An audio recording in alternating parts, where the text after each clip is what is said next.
ask you on camera. Uh-oh. It wasn't me. Why do you think that people are blaming God for the situation of the world? Why isn't the God of history, the monotheistic Yahweh, Papa God, God the Father, why do people assume he's not enough to take care of the problems of the world? Well, I think it's sort of, I don't think Father God is enough. But I mean, if Father God is all there is in some people's point of view. Yeah, but I mean, it doesn't really connect to what's going on in real life, right? I mean, if you look at real life, if you look at nature, if you look at any human society, you've got the duality of male and female, masculine and feminine. So you need the balance. You can't, no family would be good if you just had a father who gives a list of rules and comes up with this list of punishments if you fail or if you don't do what you're supposed to do. Right. That's just not balanced.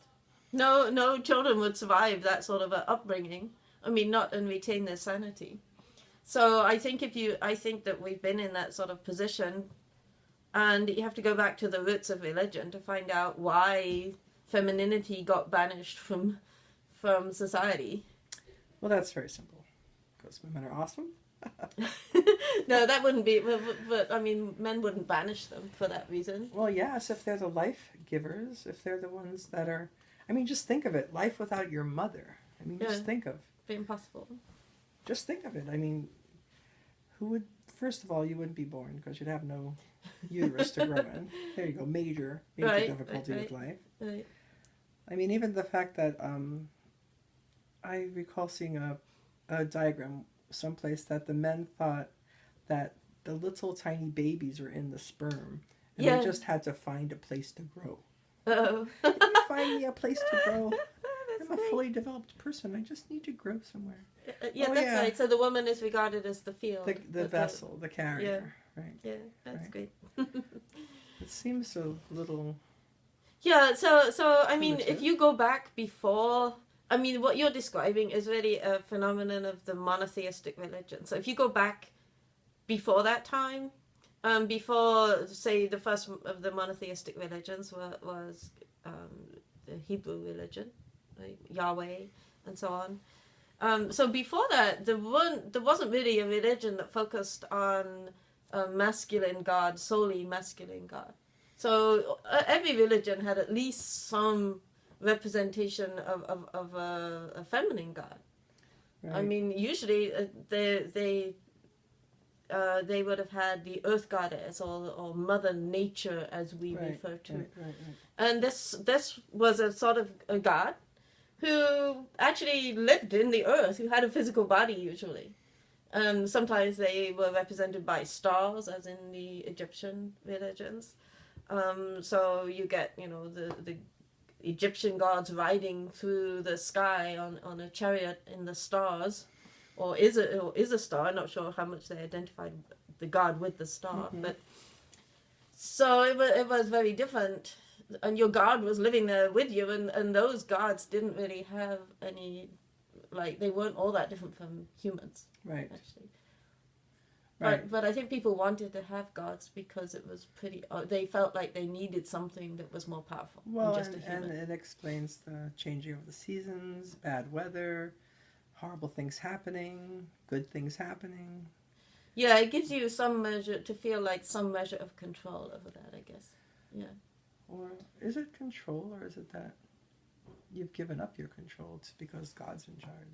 Well, yeah, but it gives you somewhere you can go to ask... Please, will you make it better? Well, if we sacrifice our, first lamb of the season. Yeah, many times it was really, your firstborn. Oh, please. Don't even go there. Yeah. Yeah, let's go through 9 months of pregnancy and a very difficult birth, and I'll kill the baby. Good idea. Then that will make God happy. What kind of God are we thinking here? Yeah, so I mean, obviously... people sort of felt that they participated in nature. They participated in the cycles of nature because in way back, thousands of years back, people were much more aware of their own identity as part of nature. Right, something we've miserably left behind in our Yeah.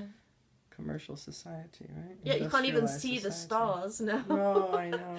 Which is And the really full sad. moon. Yeah. It's like, It's, oh, was it a full moon tonight? Meanwhile, other cultures are like waiting for the full moon so that they can do rites or rituals. Yeah. So we very much cut off from nature, and I think a lot of that was because at the beginning of the religions, when Yahweh came, so all of a sudden you have this invisible God who is not part of nature, who is above nature, Right. who created everything, and this God is very concerned about your behavior, and gives a list of rules. This is what you should be doing, and this is what you should not be doing. Right. Whereas the Earth Mother didn't really care very much what you did. Well, we don't know. Yeah, That's we the didn't have a gray list area. of rules. We don't know because we weren't around when in the pre-monotheistic religion era, right?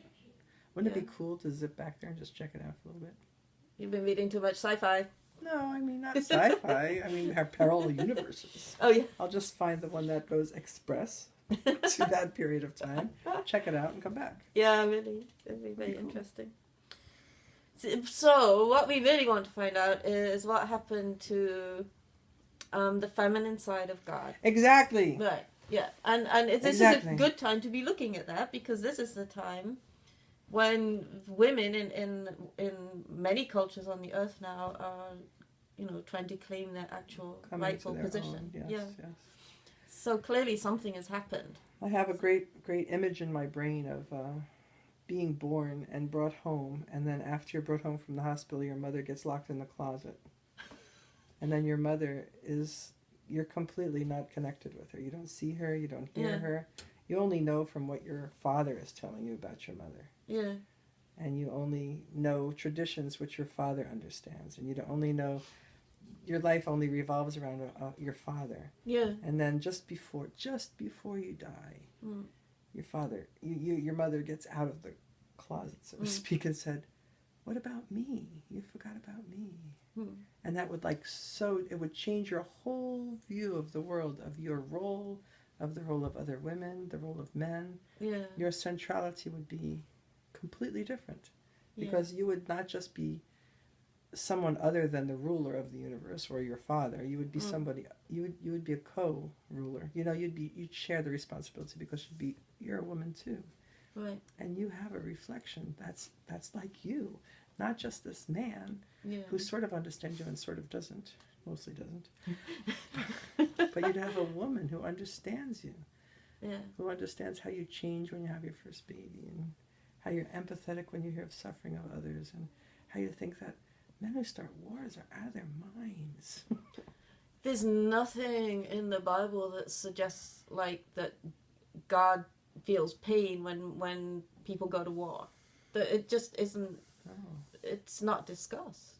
But if God is also Can you feminine, then imagine? God must feel pain when people even a father, kill each other, even fight. a father, if you're sending your son out to Yeah. sending your son out to kill other people's sons, Yeah. because what you believe is right and what they believe is wrong. How primitive is that?